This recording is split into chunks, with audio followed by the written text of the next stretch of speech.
సప్తమోక్ష పట్టణాలలో ఒకటైన హరిద్వార్లో అన్నదానం చేస్తే ఎంతో పుణ్యం. ఈ దేవభూమిలో అన్నదానం చేయండి. నేనేమంటున్నా బ్రదర్, వాళ్ళందరికీ ఏది చెప్తే స్క్రిప్ట్ రాసిస్తే అది మాట్లాడతారు. దాంట్లో ఏముంటుంది? ఇప్పుడు పెద్ద సంఘటన జరగడం ఏంటిది? నన్ను పార్టీ నుండి వీడియో కొట్టాలనేటటువంటి ఒక నిర్ణయం అది జరిగింది. జరిగిన తర్వాత ఇవన్నీ జరుగుతూనే ఉంటాయి, చిన్న చిన్న విషయాలు. అవంతా వ్యక్తులను సీరియస్గా తీసుకోవాల్సిన అవసరం లేదు.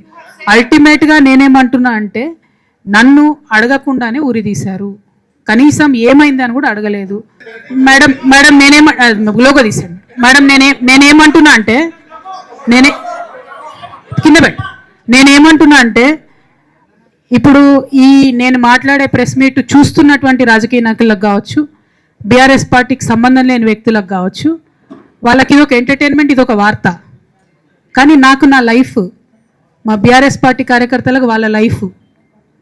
సో నేను చాలా తీవ్రమైనటువంటి బాధలో గంభీరంగా ఉండి మాట్లాడేటటువంటి ప్రయత్నం చేస్తున్నాను. నేనేమంటున్నా అంటే కుటుంబంలో జరిగినటువంటి అనేక అంశాలను నేను చెప్పను కూడా. ఎందుకంటే అది ప్రజలకు అనవసరం. అది నేను ఆ బాధను పంచుకుంటే మీరు తట్టుకోలేరు కూడా. నేను చాలా గట్టిదాన్ని, మొండిదాన్ని, దయ్యాన్ని కాబట్టి తట్టుకొని నిలబడ్డా.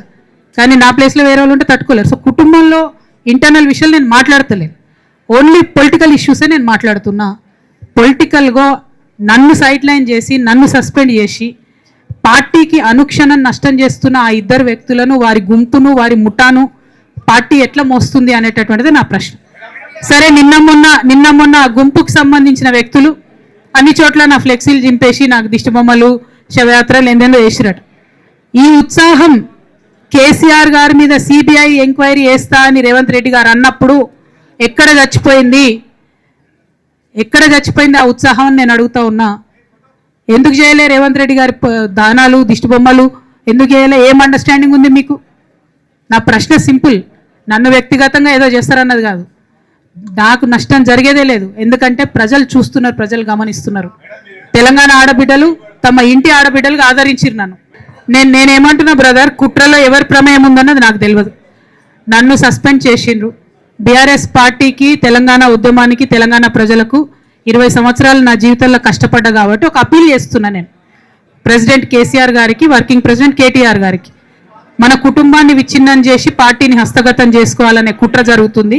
దాన్ని తిప్పికొట్టండి. అవినీతి తిమంగళాలని బీఆర్ఎస్ పార్టీలకు వెళ్ళి తీసి బయటపడేయండి. అల్టిమేట్గా ప్రజలకు సేవ చేసే దాంట్లో మనం ముందుకెళ్ళాలనేది నా ఆలోచన. ఇక్కడ ఇంకో మాట చెప్పాలి బ్రదర్, నేను నిన్నటి నుంచి పేపర్లలో నేను ఈ పార్టీలో ఏరుతున్నా, ఆ పార్టీలో ఏరుతున్నా అని వచ్చింది.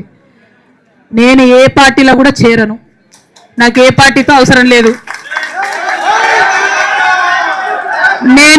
నేను ఫ్యూచర్లో ఏం చేయాలనే విషయం జాగృతి కార్యకర్తలతోని, తెలంగాణ మేధావులతోని, బీసీ బిడ్డలతోని, సామాజిక తెలంగాణ కోసం పనిచేసేటటువంటి అన్ని వర్గాల ప్రజలతోని, అందరితోని మాట్లాడిన తర్వాత నిర్ణయం తీసుకుంటా. కానీ తొందరగా నిర్ణయం తీసుకునే అవసరం నాకు లేదు.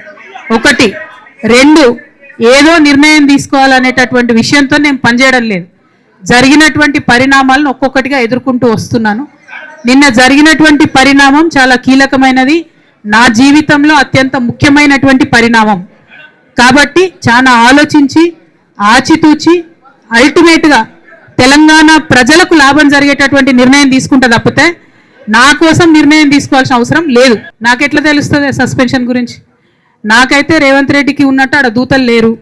అక్కడ సార్ సగం ఇడ్లీ తింటే బయటకు చెప్పేటటువంటి సిస్టమ్ నా దగ్గర లేదు. సో అక్కడ ఏం జరిగిందో నాకు తెలియదు, ఎవరు నా గురించి ఏం చెప్పారో నాకు తెలియదు. Ma'am, it is but natural. అమ్మతోని మాట్లాడకుండా ఎవరైనా ఉంటారా? First of all. Second of all, ఈ మొత్తం పరిణామంలో కూడా మా మదర్కి దూరంగా ఉండాల్సి రావడమే బాధాకరం. ఇంతకు మించి బాధ ఇంకోటి లేదు. పొలిటికల్ పొజిషన్స్ వస్తాయి, పోతాయి. ఇవి వేస్ట్. ఇవి అమ్మలేని లోటు ఎవరు కూడా తీర్చలేరు. ఆ ఒక్క బాధ తప్ప ఇంకేం లేదు. ఇది మాత్రం నా ఇంటిగ్రిటీ నిరూపించుకోవడం కోసం నేను రాజీనామాలు చేస్తున్నా. నాకు పార్టీ వల్లనే ఎమ్మెల్సీ వచ్చింది, దానికి రాజీనామా చేస్తున్నా. నేను పార్టీకి నష్టం చేసినాను అని చెప్పి పార్టీ నాయకులు, మా నాన్నగారు భావిస్తున్నారు కాబట్టి పార్టీ కూడా రిజైన్ చేస్తున్నా. కాలం నిర్ణయిస్తుందండి. షర్మిలతో పోలుస్తున్నారా, కేసీఆర్తో పోలుస్తున్నారా? కాలం నిర్ణయిస్తుంది. తొందర ఏం లేదు. నన్నేదో అవమానం చేయాలి, నన్నేదో అనాలి అని ఎవరు పడితే వాళ్ళు మాట్లాడే అడ్డమైన మాటలకు సమాధానం చెప్పాల్సిన అవసరం కూడా లేదు. మేడం అంతకుముందు జరిగినటువంటి ప్రతి ఒక్క విషయం కూడా నేను ఇంటర్నల్గా చెప్తూనే వస్తున్నా. ये हमारी जो लेटर लीक होने से पहले भी जो पार्टी में मेरे खिलाफ एक्टिविटी चल रहे थे, जैसे पार्टी का हमारा चैनल है टी न्यूज़ चैनल, बहुत महीनों से मेरा नहीं दिखाते मैडम टी न्यूज़ में, क्योंकि वो संतोष राव चलाते. मेरा न्यूज़ में यहाँ था टी न्यूज़ में. अभी नमस्ते तेलंगाना में बंद करे, वो अलग बात है.